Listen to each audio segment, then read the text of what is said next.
कभी सोचा है कि महाकाव्यों की ये जो कहानियां हैं, ये सिर्फ कहानियां नहीं बल्कि समय और किस्मत का एक बहुत गहरा खेल है। आज हम एक ऐसे ही रहस्य से पर्दा उठाने वाले हैं।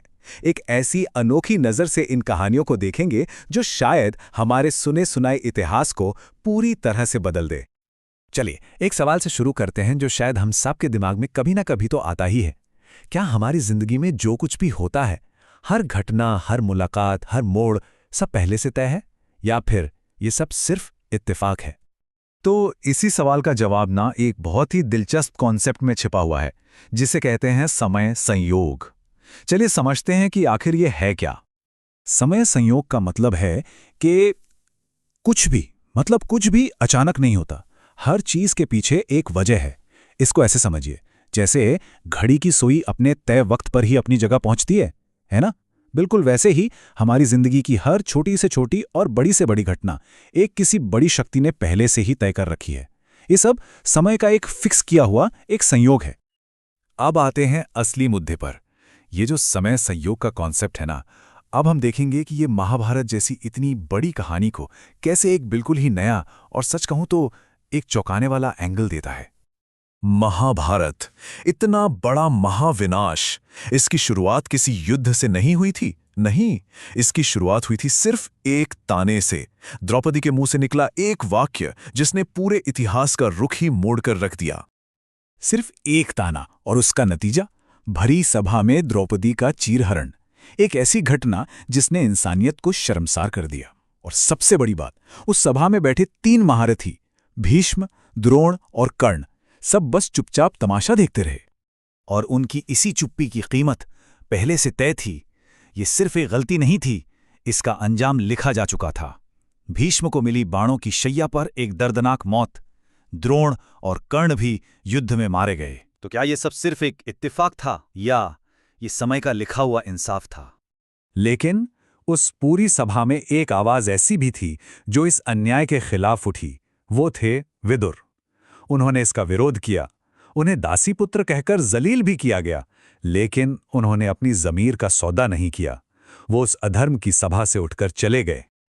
अच्छा, ये जो नजरिया है ये सिर्फ महाभारत तक ही सीमित नहीं है। अब हम रामायण की तरफ चलते हैं और कुछ ऐसी कहानियों को देखते हैं जिन पर अक्सर हमारा ध्यान नहीं जाता। जरा सोचिए, एक ऐसे ऋषि के बारे में सोचिए जो दुनिया की भलाई के लिए अपनी हड्डियां तक दान कर दें ताकि उनसे एक हथियार बन सके। हम बात कर रहे हैं दधीची ऋषि की, जिनके त्याग का कोई मुकाबला ही नहीं था। लेकिन यहां एक बहुत ही चौंकाने वाली बात सामने आती है। इस नजरिए के हिसाब से इतना बड़ा बलिदान, इतना बड़ा त्याग, वो भी उन्हें कर्म के बंधन से आजाद नहीं कर पाया। ये बात सोचने पर मजबूर कर देती है कि क्या हमारे पारंपरिक पुण्यकर्म भी मुक्ति पाने के लिए काफी नहीं है?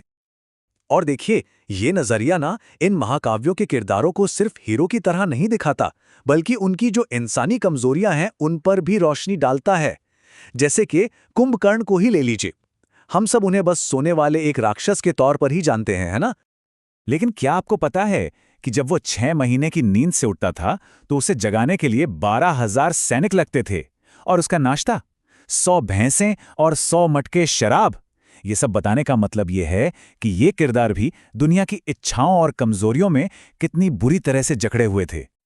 तो सवाल फिर वही है, अगर इतने बड़े बड़े नायक, इतने बड़े त्यागी ऋषि सब कर्म के जाल में फंसे हैं, तो फिर आम इंसान का क्या? क्या इस चक्र से बाहर निकलने का कोई रास्ता है भी या नहीं?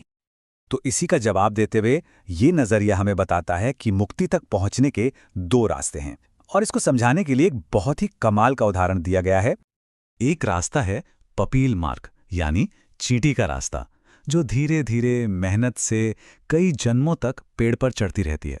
और दूसरा है पक्षी मार्ग, यानी पक्षी का रास्ता, जो एक ही उड़ान में सीधा पेड़ की चोटी पर पहुंच जाता है। मतलब एक है मुश्किलों भरा लंबा रास्ता और दूसरा है सीधा भक्ति का रास्ता। लेकिन ये जो पक्षी वाला रास्ता है ना, ये सुनने में जितना आसान लगता है उतना है नहीं। इसे चुनने के लिए एक अलग ही तरह की हिम्मत चाहिए, ऐसी हिम्मत जो हर किसी में नहीं होती। ये रास्ता कमजोर दिल वालों के लिए नहीं है, ये है सुरवीरों के लिए। यानी उन आध्यात्मिक योद्धाओं के लिए जो अपने विश्वास पर टिके रहते हैं, चाहे पूरी दुनिया उनके खिलाफ क्यों ना हो जाए। सोचकर देखिए, आपके अपने ही लोग, आपका परिवार, आपके दोस्त, आपका पूरा समाज जब आपके खिलाफ हो जाए, ये रास्ता इसी हिम्मत की मांग करता है कि आप अकेले खड़े रह सकें। तो असली जंग किसी दुश्मन से नहीं है, वो अपने ही घर में है, अपने ही समाज से है। ये लड़ाई है सामाजिक दबाव की, ताने सुनने की, और इस पर सिर्फ एक सच्चा सूरवीर ही टिका रह सकता है। तो आखिर में एक सवाल जो सोचने वाला है, जिन कहानियों को हम बचपन से सुनते आए हैं, वो हमारे विश्वास को, हमारी सोच को किस तरह बनाती हैं? और अगर उन्हीं कहानियों को एक बिल्कुल अलग नज़रिए से देखा जाए, तो क्या हमारी जिंदगी की सच्चाई भी बदल सकती है? इस पर सोचिएगा ज़रूर।